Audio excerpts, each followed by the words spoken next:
Have you ever felt like you're just saying yes to everyone except yourself? Like your own needs, your own priorities, they're always getting pushed to the back of the line? Well, today, we are diving into one of the most important concepts for a healthy life: personal boundaries. It's all about figuring out where your property line is and why it's so crucial to protect it.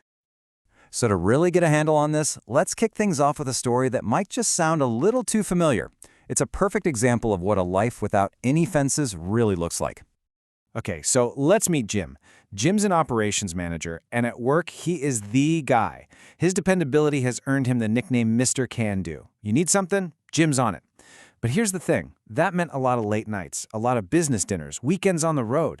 And back at home, well, his kids had a totally different name for him, the Phantom. Why? Because he was pretty much never there. In Jim's story, well, it brings up a really important question for all of us. See, he thought he was doing the right thing, providing for his family. But his constant yes at work was a hard no to dinner with his kids, a no to fishing trips, a no to just being there. How many of us fall into that exact same trap? Okay, so we've seen the problem in action. Now, what's the solution?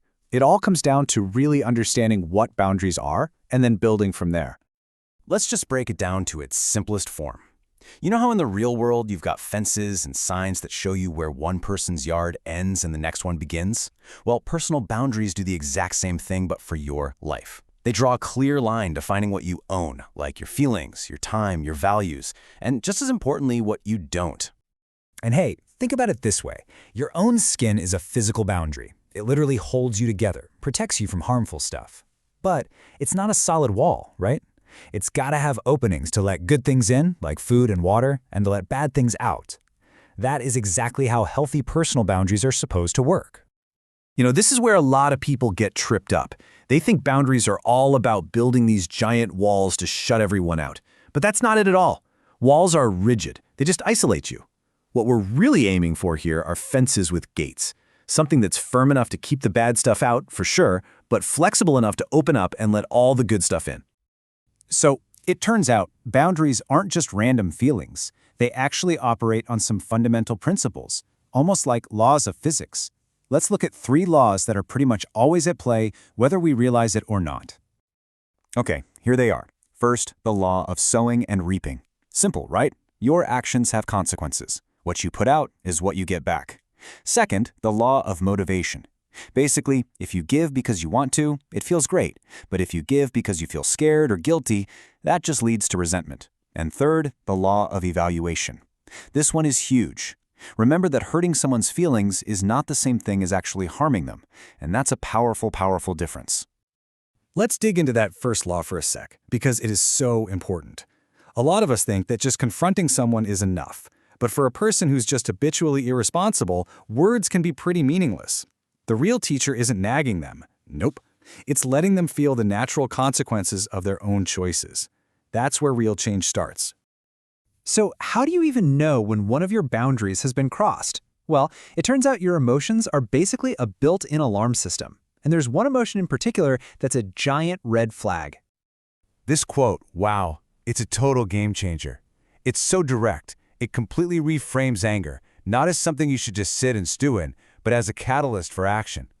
It's not about being frustrated. It's about being pushed to find a solution. Think of anger like the check engine light on your car's dashboard. The light itself isn't the problem, right? It's the signal that there's a problem under the hood. So when you feel that flash of anger, that's your internal system shouting, hey, your property is being threatened. You need to do something to protect it. And on the flip side, this is what a boundary violation can sound like. We've all heard this one, right? It's a classic guilt trip.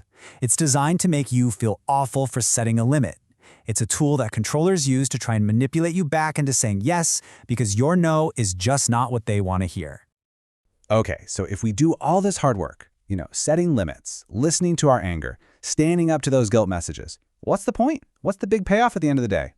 This is it. This is the whole reason we do this. The goal isn't to push people away. It's to gain freedom. When you are crystal clear on what you are responsible for and what you're not, you are suddenly free to do what you want with your own property. It just opens up this whole world of choices that couldn't even exist when you were so busy trying to manage everyone else's life. And that leads us to this really critical difference. We are meant to be responsible to other people, helping out in a crisis or with a burden that's genuinely too big for one person to handle. But we are not meant to be responsible for them by carrying the daily stuff that is theirs and theirs alone to manage. And this is where it all comes together, in this kind of beautiful, ironic way. Good fences really do make good neighbors and good relationships. Because when you have clear boundaries, your yes becomes a genuine free choice. You can give with your whole heart without any of that bitterness or resentment that always comes when you feel forced into something. So as we wrap things up, I'm going to leave you with a little challenge. Just think about your life right now, your work, your relationships. What is one small no you could say this week that would free you up to say a much more meaningful and life-giving yes to something or someone that really truly matters?